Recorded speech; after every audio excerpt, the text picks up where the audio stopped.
আসসালামু আলাইকুম। সবাইকে ধন্যবাদ জানাচ্ছি আমার এই আজকের কথাগুলো শোনার জন্য। আজকে যে বিষয়টার কথা বলব সেটা হচ্ছে যে ঢাকা ক্যাপিটালস এই দলটাকে নিয়ে। ঢাকা ক্যাপিটালস এখন পর্যন্ত যতগুলো ম্যাচ খেলছে প্রত্যেকটা ম্যাচই আসলে বিপিএলে তারা হেরে গেছে। তো এই হেরে যাওয়ার পিছনে আসলে যে কারণটা সবচেয়ে বড় করে আমি দেখতেছি বা আপনাদের কাছেও আমি জানি না কেমন মনে হবে। হেরে যাওয়ার পিছনে যে মূল কারণটা সেটা হচ্ছে যে দেখেন ঢাকা ক্যাপিটালসের যে বিদেশি খেলোয়াড় যে রিক্রুট করা হয়েছে এই বিদেশি খেলোয়াড়দেরকে আহ, আপনি দেখেন একটা খেলোয়াড় কোয়ালিটিপূর্ণ তারা রিক্রুট করে নাই। এখানে আপনার তিশারা প্যারেরাকে আপনার করা হয়েছে অধিনায়ক। তিশারা প্যারেরা অনেক দিন হয়েছে যে খেলার বাহিরে এবং সে কিন্তু ন্যাশনাল টিমেও নাই বর্তমানে এবং শ্রীলঙ্কার আহ, জাতীয় দল থেকে সম্ভবত সে রিটায়ারমেন্টে গেছে। এরকম একটা খেলোয়াড়কে দিয়েছে আপনার ক্যাপ্টেন্সির দায়িত্ব।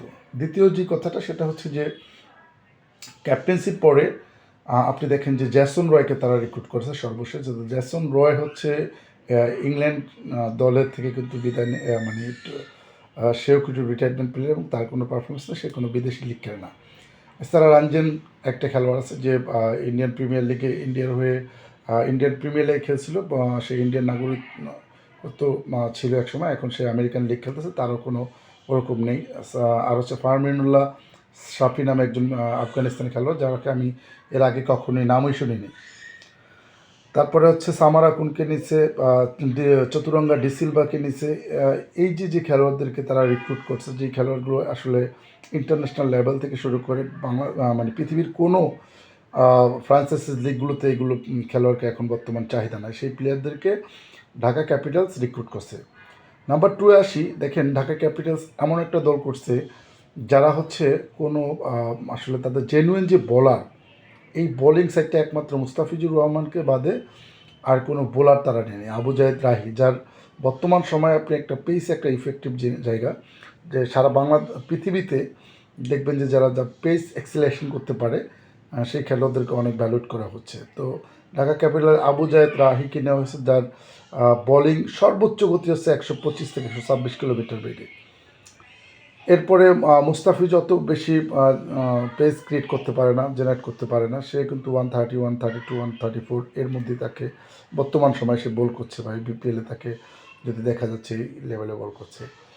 কোনো জেনুইন স্পিন বলার নেই, অর্থাৎ এই যেই বলারটা হচ্ছে অ্যাটাক করতে পারে এরকম বলার নেই। পরবর্তীতে তারা মোসাদ্দেককে ইনক্লুড করছে, এখন মোসাদ্দেককে দিয়ে তারা বোলিং ইয়ে করছে। তো যার কারণে তারা 200 কেন, আমার মনে হয় যে 250ও যদি তারা রান করে সেই রান কিন্তু অন্য দলের জন্য চেইজেবল হয়ে যাবে। কেন?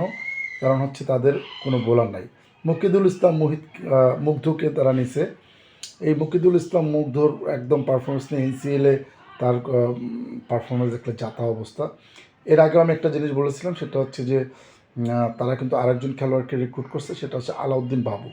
দেখেন আলাউদ্দিন বাবু এনসিএলে ভালো করছে, এনসিএলে সব মানে ভালো খেলোয়াড়রা কিন্তু সবাই খেলে নেই, বা ইন্টারন্যাশনাল মাপের অনেক খেলোয়াড়রা তারা কিন্তু এনসিএলে খেলে নেয়। সুতরাং আপনার আলাউদ্দিন বাবু যখনই এই যে পুরা রিদম মানে বড় খেলোয়াড়দের সামনে পড়ছে, চষায় গেছে গা। সুতরাং এই আলাউদ্দিন বাবু বা ওই আপনার মুকিদুল ইসলাম মুগ্ধ, আবু জায়েদ রাহি, এদেরকে দিয়ে আপনি কিন্তু ম্যাচ জেতার মতো স্ট্রং বোলিং লাইফ। অন্যদিকে আপনার বিদেশি রিক্রুটমেন্ট যা তা অবস্থা।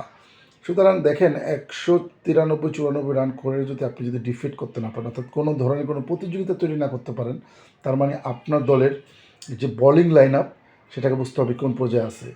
আমার মনে হয় যে যারা এই বিপিএলে ঢাকা ক্যাপিটালস দলটাকে গড়ছে, যারা খাতা কলম নিয়ে বসছে, অর্থাৎ প্লেয়ার ড্রাফট থেকে যারা খেলোয়াড় কিনছে, তাদের আসলে সাধারণ মানুষ, আমরা যারা সাধারণ মানুষ তাদের যে সেন্সটা কাজ করছে, আমার মনে হচ্ছে যে এই দলের কোচ বা অন্য কোনো যারা আছে তাদের এই জিনিসটা মাথায় নিয়ে তারা আসলে টিম গঠন করেনি। কারণ টিম গঠন করতে হলে আপনাকে সব দিকে বিবেচনা করতে হবে, অর্থাৎ একজন ব্যাটসম্যান যেমন আপনাকে নিতে হবে, একজন ব্যাটার হার্ড হিটিং ব্যাটার যেমন নিতে হবে, ঠিক তেমনই আপনার ধরে খেলতে পারে এরকম ব্যাটসম্যানও নিতে হবে। আবার তার পাশাপাশি আপনাকে পেস স্পিন ডিপার্টমেন্ট, অর্থাৎ দুইটা ডিপার্টমেন্টে আপনাকে নজর দিতে হবে, অর্থাৎ আপনাকে আরও ভালো এবং বর্তমান সময়ে বেস যারা স্পিন বোলার আছে তাদেরকে রিক্রুট করা দরকার ছিল, অর্থাৎ নাসুম আহমেদ, রাকিবুল, তারপরে হচ্ছে আপনার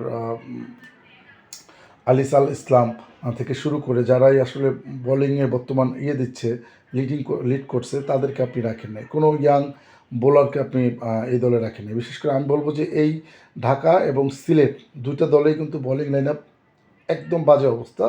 সিলেট কিন্তু আপনার ওই আলামিন হোসেনকে দিচ্ছে যে 120, 122, 125-এ বল করে। তো গতি এখন, আগে একটা সময় ছিল যে গতির কোনো ইম্পর্টেন্সই ছিল না। বর্তমান ক্রিকেটে যে ফাস্ট ক্রিকেটে এখানে আপনাকে গতির সাথে সাথে সুইং দিতে হবে। অর্থাৎ সেই আগের সময় যে 120-22-এ আপনি সুইং বল করে বিশ্ব উদ্ধার করে এই বর্তমান ক্রিকেটে কিন্তু এটা একদমই মানে সম্ভব না। অর্থাৎ আপনাকে বর্তমান ক্রিকেটে 140-এর সাথে সুইং করতে হবে, সুইং করতে হবে, কাটার করতে হবে, অর্থাৎ ভ্যারিয়েশন বল করতে হবে। সেই ক্ষেত্রে একটা ফাস্ট বোলার ইন্টারন্যাশনাল লেভেলে টিকে থাকবে এবং ন্যাশনাল লেভেলে। সুতরাং আমার মনে হচ্ছে সেটা হচ্ছে যে আমরা ঢাকা ক্যাপিটালসে হারার অন্যতম কারণ হচ্ছে তাদের বিদেশি রিক্রুট এবং তার সাথে সাথে তাদের কোনো পেস বলার নাই, তাদের কোনো স্পিন বলার নাই, যার কারণে তারা এই ম্যাচগুলো হারতেছে। আমার বিশ্বাস ঢাকা ক্যাপিটালস এবারের পর্বে কতটা ম্যাচ জিতে হবে। সিলেটের সাথে যখন তারা 193 করে হেরে গেছে, তার মানে অন্য দলের সাথে তাদের অবস্থা খুবই জঘন্যতম হবে। সবাই ভালো থাকেন। আসসালামু আলাইকুম।